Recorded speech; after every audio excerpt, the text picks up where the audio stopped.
మీరు బహుగా ఫలించుట వలన నా తండ్రి మహిమ పరచబడును. చాలు. ప్రభునందు ప్రియులారా, దేవుడు ఆశపడుతున్నటువంటి ప్రత్యేకమైన మాటని మనం చదువుతున్నాం. మనం బహుగా ఫలించాలి అని దేవుడు ఆశపడుతున్నారు. అన్ని విషయాలలో ఫలించాలి. ఈరోజు ఈ ప్రత్యేకమైనటువంటి ప్రార్థనా కూటం ఏర్పాటు చేసుకోవటానికి గల కారణం ఏంటి అని అంటే, దేవుని సేవకులు ఏలియా గారు వారి కుటుంబ సభ్యులు సేవలో ఫలించాలి. వారికి ఇచ్చినటువంటి పిల్లలు కూడా చదువుతున్న చదువులలో ఫలించాలి. చేరి వచ్చినటువంటి మన సేవలు కూడా ఫలించాలి. ఆమేన్. తప్పకుండా మనం ఫలిస్తే దేవుడు ఘనపరచబడతాడట. ఆయన పిల్లలమైన మనం ఫలించాలని దేవుడు ఆశపడుతూ ఉన్నాడు. ప్రియులారా, మనం ఆలోచించినట్లయితే ఎప్పుడు ఫలిస్తాం? మనం ఎలా ఉంటే ఫలిస్తాం? మనం ఏం చేస్తే ఫలిస్తాం అని మనం ఆలోచించినట్లయితే, పరిశుద్ధ దేవుని దైవ గ్రంథంలో మనం గమనించినట్లయితే, మనిషిని దేవుడు చెట్టుతో పోల్చాడు. చాలా సందర్భాల్లో మనం ఈ మాటని చదివి ఉంటాం. అక్కడ దాకా ఎందుకు? 1వ కీర్తన 1వ వచనంలో తీయొద్దులేండి. వ్రాయబడిన మాటను మనం ఆలోచిస్తే, దుష్టుల ఆలోచన చొప్పున నడవక, పాపుల మార్గమున నిలవక, అపహాసకులు కూర్చొని చోట కూర్చోండక, యెహోవా ధర్మశాస్త్రమునందు ఆనందించుచు దివారాత్రములు దానిని ధ్యానించువాడు ధన్యుడు. అతడు నీటి కాలువల యోరను నాటబడినదై ఆకువాడక తన కాలమందు ఫలమిచ్చే చెట్టు వలె ఉంటాడు అని చెట్టుతో పోల్చినట్టుగా మనం చూస్తూ ఉన్నాం. అంటే ఒక మనిషిని, ఒక విశ్వాసిని, ఒక సేవకుడిని దేవుడు దేనితో పోల్చాడు అని అంటే, ఫలించే చెట్టుతో పోల్చాడు. అనగా మనం ఫలించే చెట్టు వలె మనం ఫలించాలి అని దేవుడు ఆశపడుతున్నట్టుగా మనం వాక్యాన్ని చదువుకుంటున్నాం. అంత మాత్రమే కాదు, దావీదు భక్తుడు కూడా అంటాడు, నేనైతే దేవుని మందిరములో పచ్చని ఒలీవ చెట్టు వలె ఉన్నాను అని అంటాడు. అంటే ఆయన కూడా చెట్టుతో పోల్చుకున్నాడు. ప్రియులారా, మనం గమనించినట్లయితే ఒక చెట్టు ఫలించినట్లుగా దైవ సేవకులుగా మనం ఫలించాలి. ఒక చెట్టు ఫలించినట్లుగా ఏలియా గారి యొక్క కుమారులు కూడా ఫలించాలి. ఆమేన్. అలా ఫలించడానికే మనం అందరం కూడా ఈ వాక్యాన్ని వింటున్నాం. ఇప్పటివరకు కూడా ఆ విషయం మీదే మనం ప్రార్థన చేశాం. మరి ప్రత్యేకమైనటువంటి విషయం ఏంటి అని అంటే, ఒక చెట్టు ఫలించాలి అని అంటే తప్పనిసరిగా ఆ చెట్టు యొక్క వేరు మీద ఆధారపడి చెట్టు ఫలించింది. వేరు సరిగా ఉంటే చెట్టు బలముగా ఫలించింది. వేరు సరి లేకపోతే ఏ చెట్టు ఫలించదు. నేను అంటున్నాను, ఈ పగటికాల సమయంలో మనందరి వేరులు బలముగా ఉండాలి. అప్పుడే మనం ఫలిస్తాం. వేరు ఎండిపోతేనో, వేరు కుళ్ళిపోతేనో, వేరు పాడైపోతేనో మనం ఫలించలేము. పరిశుద్ధ దేవుని గ్రంథంలో మనం ఆలోచించినట్లయితే, యేసుక్రీస్తు ప్రభు వారిని కూడా వేరుతో పోల్చాడు దైవ గ్రంథంలో. ఆయన దావీదు చిగురు, వేరు అని పోల్చబడింది. రోమీయులకు రాసిన పత్రికలో మనం గమనించినట్లయితే ఆ మాటను మనం చదువుకుంటాం. 15వ అధ్యాయము 12వ వచనాన్ని ఒకసారి చదువుకుందాం. రోమీయులకు రాసినటువంటి పత్రిక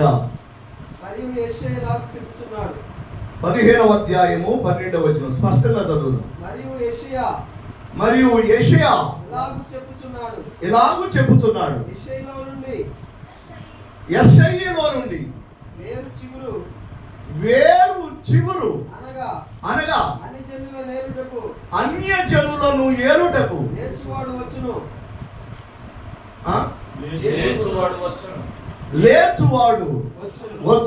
ఆయన యందు అన్ని జనులు నిరీక్షణ ఉంచుదురు. ఆయన ఏలతాడు అని మనం గమనిస్తాం. అక్కడ మరి యేసుక్రీస్తు ప్రభు వారికి కూడా ఏమని పేరు పెట్టబడింది అని అంటే దావీదు వేరు చిగురు అని పేరు పెట్టబడింది. ఇంతకీ యేసుక్రీస్తు ప్రభు వారు కూడా వేరు అనుభవంలోకి వచ్చారు కనుకనే ఆయన బహుగా ఫలించాడు. ఎంతగా ఫలించాడు అని అంటే ప్రపంచంలో ఉన్నటువంటి సుమారుగా 150 దేశాలలో ఉన్నటువంటి మనుషులలో సుమారుగా 300 దేశాలు ఉన్నాయనుకోండి ప్రపంచంలో. కనీసం సుమారుగా 150 దేశాలలో ఉన్నటువంటి మనుషులలో ఆయనకి విశ్వాసులు, ఆయన రక్తంలో కడగబడినటువంటి పిల్లలు ఉన్నారు. ఆయనకి దేవుని స్తోత్రం. కనుక దేవుని పిల్లలుగా నేను ఏమంటున్నాను అని అంటే కోటాను కోట్ల మంది, లెక్కింపజాలనంత విస్తారమైనటువంటి జన సంద్రోహం ఆయన సంపాదించుకోవడానికి గల కారణం ఏంటి అని అంటే ఆయన వేరు అనుభవంలోకి వచ్చాడు కనుక ఆయన బహుగా ఇంతమందిని ఆయన కన్నాడు. ఆమేన్. ఆయన కొన్నాడు. దేవునికి స్తోత్రం. సరే, విషయానికి వచ్చేద్దాం. ఇంతకు మనం ఏమై ఉండాలి అని అంటే ఫలించే చెట్టుగా మనం ఉండాలి అని అంటే తప్పనిసరిగా వేరు అనుభవంలోకి మనం రావాలి. వేరు భూమిలో ఎలా అయితే ప్రాధాన్యత వహించిందో చెట్టుకి, అలాగే మన వేరు బలమైనది ఉండాలి. నేనేమంటున్నాను అని అంటే దేవుని వాక్యాన్ని బట్టి మనం గమనించినట్లయితే వేరు పైకి కనబడిద్దా, మరుగై ఉంటుందా? మరుగై ఉంటుంది. వేరు మరుగై ఉంటేనే చెట్టు బహుగా ఫలించింది. 100కి 90% చెట్లు యొక్క వేర్లు మరుగై ఉంటాయి. వేరు మరుగై ఉంటేనే ఆ చెట్టు బహుగా ఫలించింది. ఈరోజు నేను ఏమంటున్నాను అని అంటే దేవుని పిల్లలుగా, దేవుని సేవకులుగా మనం మరుగై ఉంటేనే బహుగా ఫలిస్తాం. ఈనాటి దినాలలో మనం గమనించినట్లయితే మరుగై ఉండే సేవకులు తక్కువైపోయారు. మరుగై ఉండటానికి ఇష్టపడలేదు. మనం ఏదైనా ఒక ఎమ్మెల్యే కనపడితే ఎమ్మెల్యే పక్కన ఫోటో దిగాలనుకుంటున్నాం. మనం ఏదైనా ఒక మంత్రి మన ఊరు వస్తేనో, మన ప్రాంతం వస్తేనో వాళ్ళ పక్కన ఫోటో దిగాలనుకుంటున్నాం. అవి ఫేస్బుక్లో పెట్టుకుంటున్నాం. ప్రతిదానికి మనం ముందు కనపడాలనుకుంటున్నాం. ప్రతిదానికి మనకు ఆధిపత్యం కావాలనుకుంటున్నాం. మనం మరుగై ఉంటే, వేరు మరుగై ఉంటే చెట్టు ఎలా ఫలించిందో, దేవుని పిల్లలుగా మనం మరుగై ఉంటే చాలా విషయాల్లో మనం మరుగై ఉండాలి. మనకు అన్నీ తెలిసినా ఏమీ తెలియనట్టే మరుగై ఉండాలి. మనకి జ్ఞానమంతా తెలిసినా ఏమీ తెలియనట్టే మరుగై ఉండాలి. తెలివి కలిగిన వాడట తన విద్యను దాచిపెడతాడని సామెతల గ్రంథంలో రాయబడి ఉంటుంది. కనుక దేవుని వాక్యాన్ని బట్టి నేను మీకు జ్ఞాపకం చేస్తూ ఉన్నాను. మనం మరుగై ఉంటేనే బహుగా ఫలిస్తాం. ఒకవేళ చెట్టు వేరు పైకి ఉందనుకోండి, చెట్టు వేరు మరుగై ఉండకోకుండా పైకి ఉందనుకోండి, వినండి, ఆ చెట్టు ఎండిపోయే ప్రమాదం ఉంది. మరి ఈనాటి దినాల్లో మనం అందరికీ కనపడాలనుకుంటున్నాంగా, అందుకే మన పరిచర్యలు ఎండిపోతున్నాయి, అందుకే మన సేవలు ఎండిపోతున్నాయి, అందుకే మనం ఫలించలేకపోతున్నాం. వేరు మరుగై ఉంటేనే చెట్టు ఫలించింది కదా. వేరు మరుగై ఉండకపోతే చెట్టు ఫలించదు కదా. మరుగై ఉండటానికి ఇష్టపడవు మనం. మీరు నమ్మండి, సుమారుగా 19 సంవత్సరాలు అవుతుంది దేవుని పరిచర్యకి వచ్చి. ఇప్పటి వరకు నేను చాలా మందికి తెలియదు. మన నియోజకవర్గంలో కానీ, మన మండలంలో కానీ ఇప్పటివరకు చాలా మందికి తెలియదు. కారణం ఏంటి అంటే మరుగై ఉన్నాం. దేవునికి స్తోత్రం. దేవుని పిల్లలుగా మనం మరుగై ఉంటే దేవుడు మనలో బహుగా ఆశీర్వదిస్తాడు. అందుకే మత్తయి సువార్తలో మనం గమనించినట్లయితే తీయొద్దులండి, మనకు తెలిసిన వాక్యాన్ని నేను మీకు జ్ఞాపకం చేస్తాను. మనల్ని మనం బాగు చేసుకోవడానికి అంతే, వేరే ఏం లేదు అసలు.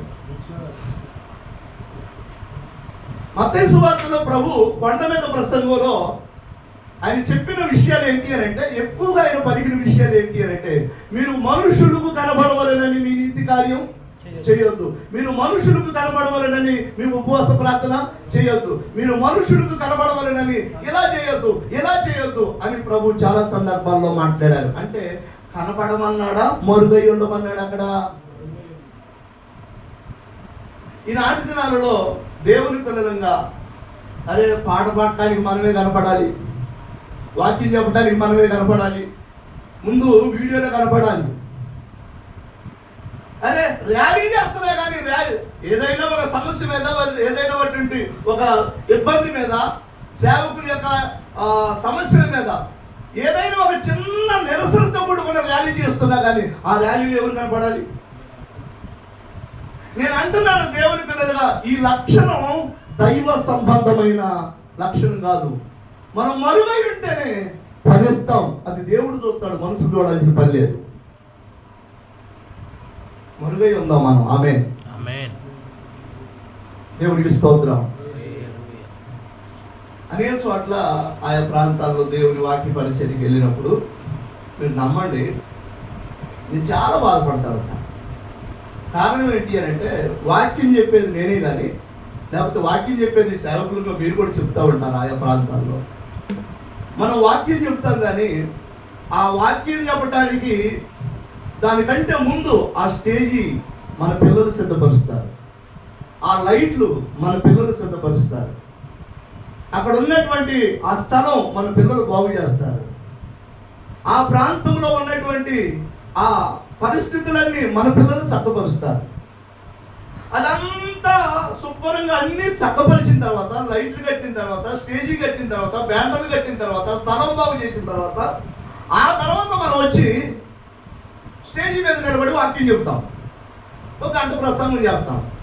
నేను అనుకుంటాను అప్పుడప్పుడు, నేను కాదు కనపరచబడవలసింది, మరుగైని ఈ వాక్య పరిచర్య చేయడానికి, ఈ సత్య సువార్త ప్రకటించడానికి, ఈ బలమైనటువంటి దేవుని మాటలు అందించడానికి కారణం నాకంటే ముందే ఎవరు ఇక్కడ పరిచయం చేశారు. వారు స్టేజ్ మీద కనపడరు కానీ వారు మరుగై ఉన్నారు. నేను అంటున్నాను, మరుగై ఉన్న వారిని దేవుడు ఆశీర్వదిస్తాడు. దేవుని స్తోత్రం. మనం కనపడకపోయిన పర్వాలా, దేవుడు మనల్ని చూస్తాడు. మరుగై ఉన్న పనులు, దేవునికి ఇష్టమైన పనులు మనం పరిచయం చేసి మర్చిపోవాలి, దేవుని పని చేసి మర్చిపోవాలి. కనపడటం కోసం కాదు, గొప్ప కోసం, అంతకంటే కాదు. వేరు ఏమై ఉంటుంది? మరుగై ఉంటుంది. మరుగై ఉంటేనే చెట్టు బహుగా ఫలించింది. ఈరోజు మన సేవలు ఫలించాలి అని అంటే తప్పకుండా మనం మరుగై ఉన్నాం. అన్నిటికీ మనం కనపడాలనుకోవద్దు, అన్నిటికీ మనం ముందు ఉండాలనుకోవద్దు. మీరు నమ్మండి, ఈ చంద్రపాడు మండల పాస్టర్స్ ఫెలోషిప్లో దేవుని సన్నిధిలో చెప్తున్నాను, ప్రెసిడెంట్గా ఉండాలన్న ఆశ కానీ, ఆలోచన కానీ, ఆ తలంపు కూడా లేదు. మరుగై ఉండాలనుకున్నాం, అందరికీ సపోర్ట్గా ఉందాం అనుకున్నాం, ఎవరికైనా ఇబ్బంది వస్తే సహకరిద్దాం అనుకున్నాం, ఆపద వస్తే ఆదుకుందాం అనుకున్నాం. పైకి కనపడటానికి కాదు, అది అంతరంగంలో దేవుడు చూస్తాడు. మన అంతరంగంలో ఉన్నటువంటి ఉద్దేశాన్ని దేవుడు చూస్తాడు. మన ఉద్దేశాన్ని బట్టి దేవుడు జ్ఞాపకం చేసుకుంటాడు. మా సంఘంలో మందిరం కడుతూ ఉంటే ఒక తల్లి విధవరాలు బలమైన కానుక తీసుకొచ్చి ఇచ్చి, అయ్యారండి నా పేరు మరుగై ఉండాలి, దేవుని స్తోత్రం, నా పేరు ఎవరికి చెప్పొద్దు అయ్యారు, దేవుడు చూస్తే సార్ పరలోకంలో నా ఫలము అధికమైంది. నేను అంటున్నాను, మనుషులకు కనబడవలనని నువ్వు ఇచ్చే కానుకైనా, చేసే పరిచర్య అయినా నువ్వు వెళ్ళిపోవటానికి కారణం అవ్వచ్చు. దేవునికి మాత్రమే కనబడవలనని నువ్వు చేసే పరిచర్య అయినా, కానుకైనా, నేను అంటున్నాను, పరలోకంలో నీ ఫలము అధికమైపోద్ది. నేను చెప్పిన మాట కాదు, దేవుని వాక్యాన్ని బట్టి మీకు జ్ఞాపకం చేస్తున్నాను. పరలోకంలో మన ఫలం అధికం అవ్వాలి. మనం బహుగా ఫలించటం వలన ఆయన మహిమపరచబడతాడు, ఘనపరచబడతాడు. మనం ఫలించాలి. ఈనాటి దినాల్లో ఆత్మ ఫలాలు మనందరికీ ఆ 9 ఫలాలు 14 కంఠస్థంగా చెప్పగలం. ఆత్మఫలాలు ఏంటి అని అంటే మన పిల్లలైన చెప్తారు, చిన్నపిల్లలైన చెప్తారు. కానీ అందులో ఒక ఫలము కూడా మనలో కనపడకపోతే దేవుడు ఏడవక మనం చేసే పరిచర్యను బట్టి ముందు ఆ ఫలాలలో ఒక ఫలమైనా మనలో కనపడకపోతే ప్రేమ, సంతోషం, సమాధానం, దీర్ఘశాంతము, ఇట్లా మనం గమనించినట్లయితే 9 ఫలాలు ఉన్నాయి కదా, అందులో ఒక్కటన్నా మనలో కనపడకపోతే సంఘాన్ని మనమేం బాగు చేస్తాం, ముందు మనమేం ఫలిస్తాం. ఫలించాలి అని అంటే తప్పనిసరిగా మనం మరుగై. నాకు తెలిసినటువంటి ఒక అతను ఒక మందిరం కడితే ఆ మందిరానికి ఒక పెద్ద బొమ్మ ఇచ్చాడు, సుమారుగా ₹1,00,000 బొమ్మ ఇచ్చాడు. ఇంతకుముందు కూడా చెప్పినట్టున్నాను నేను మీకు ఈ విషయం. ₹1,00,000 బొమ్మ ఇస్తే వాళ్ళు ఏం చేశారంటే ఆ మందిర ప్రతిష్ఠ రోజుల ముందు ఆ మందిరానికి ఎవరైతే కానుకలు ఇచ్చారో, ఎవరైతే సహాయం చేశారో, ఆర్థికంగా సపోర్ట్ చేశారో వాళ్ళ పేర్లు ఒక బండ మీద రాయించారు, శిలాఫలకం రాయించారు. రాయించి మందిర ప్రతిష్ఠ రోజుకి 4 రోజుల ముందే తీసుకొచ్చి మందిరానికి ఆ శిలాఫలకం వేశారు. అయితే అనుకోకుండా ఆ మందిరానికి గుమ్మం ఇచ్చినటువంటి వ్యక్తి వచ్చి ఆ శిలాఫలకం మీద ఉన్న పేర్లన్నీ చదివాడు. చదవగా ఆయన పేరు లేదు. ఆ గుమ్మానికి సుమారుగా ₹1,00,000 ఖర్చు పెట్టి గుమ్మం ఇచ్చాడట. అందరి పేర్లు ఉన్నాయి కానీ ఆయన పేరు లేదు. అప్పుడు ఆయన ఏం చేశాడు అని అంటే, ముందు అర్జెంటుగా ఆ మందిరానికి వెళ్ళేటువంటి సంఘ పెద్దలందరిని పిలిపించి ఆ శిలాఫలకం తీపించి పగలగొట్టించి మరొక శిలాఫలకం మీద ఆయన పేరు ముందేసుకొని ఈ మందిర బొమ్మానికి ₹1,00,000 అమౌంట్ ఇచ్చాడని చెప్పేసి ఆయన పేరు ముందేసుకొని మరలా ఆ మందిరం ఎదుట మందిర ప్రతిష్టకు ముందు శిలాఫలకం వేయించుకున్నాడు. నేను అంటున్నాను, మరుగై ఉన్నాడా, మనుషులకు కనబడాలనుకున్నాడా? నేను అంటున్నాను, సహజంగా మానవ స్వభావం ఎప్పటిది అంటే నాకైనా నీకైనా గ్రహించుకుంటే అందులోంచి బయటకు వస్తాం మనం. అది నా ఉద్దేశం. నాకైనా నీకైనా మనుషుడు కనపడాలనే ఉద్దేశం ఉంటుంది మనకి. నాకైనా నీకైనా మనుషుల వలన మనం గొప్పవారు అనిపించుకోవడానికి ప్రయత్నం చేస్తాం. అది గ్రహించుకొని, అందుకే దేవుని వాక్యం సెలవిస్తూ ఉంది కదా, మనం చాలాసార్లు బోధ చేశాం.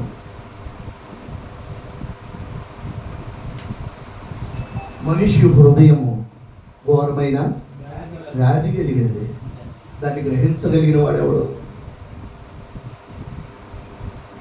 కనుక మనం మరుగై ఉంటే మనం బహుగా ఫలిస్తాం. మరుగై ఉండాలి, మన పరిచయం మరుగై ఉండాలి, మనకు పేరు వచ్చినా మరుగై ఉండాలి. మనం ఏ పని చేసినా మనం బయటికి కనపడటానికి కాక దేవుడికి మాత్రమే కనపడాలని మనం మరుగై ఉండాలి. అలా చేస్తే తప్పకుండా మనం బహుగా ఫలిస్తాం. ఇది మొదటిది. రెండో విషయం నేను మీకు